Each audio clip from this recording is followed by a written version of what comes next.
Kublish bunyi pibaro te hakane ka video ngan wanra ya ki job notification bala penlait da ka Meghalaya High Court namta ki post jong ki system officer but junior administrative assistant te payakane ka video ngan pansha detail pi kum ki nomor ki post ka jinseu ka keran pule bat kum nawan apply te parlo pat clear banai la ya kane ka video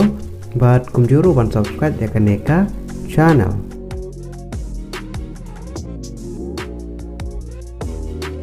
Ka Meghalaya High Court ka court online application ni pi namanta ki post jong ki system officer but junior administrative assistant but cluster ban sumit ya ki application form ko jong pi kadai hado ka arpo trek udi sembar arjar arpo lai te namanta ini ki post jong ki system officer ki nombor ki post ki balat ki don tangkawai but ha ki post kategori spot namanta QR ka don tangkawai but ha ka jinseu kadai ka pe level ka khandreu ka basau kena ajar haka shibnai bat haka keran pule ki shim ki bala pendap ya ka BE BTech haka computer science lane BCA lane master degree haka computer engineering lane IT lane computer application bat namta ki post jong ki junior administrative assistant ki nombor ki post ki belat ka don san post bat ha ki post kategori spot namta ki garo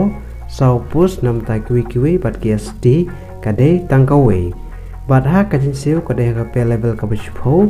kumba live sanajar shispa haka shibnai bat ha ka karan pule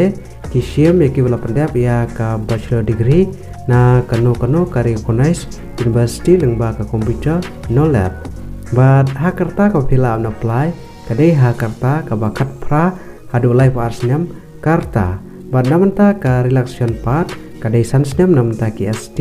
candidate bat ha ka application fees namanta ki general kadai sauspa tengka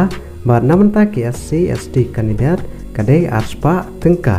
bat ha ka selection process kadai lengba ka writing test bat ka interview te komno filam na apply namanta ka Meghalaya High Court ha ki post jong ki system officer bat junior administrative assistant telada pidon kamon bat ka keran pule pila ban sumit ya ki application form ko jong pi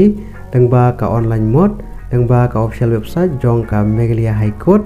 bat ka link ban apply ngalabu a description jong ane ka video sewa ban check ya ka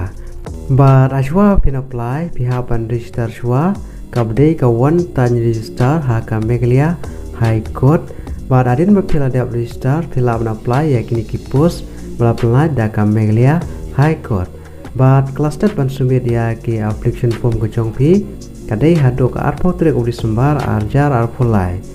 te parlok ada pidon kano kapat ka ba pim pat sai bha singwa ban komen ha kaneka video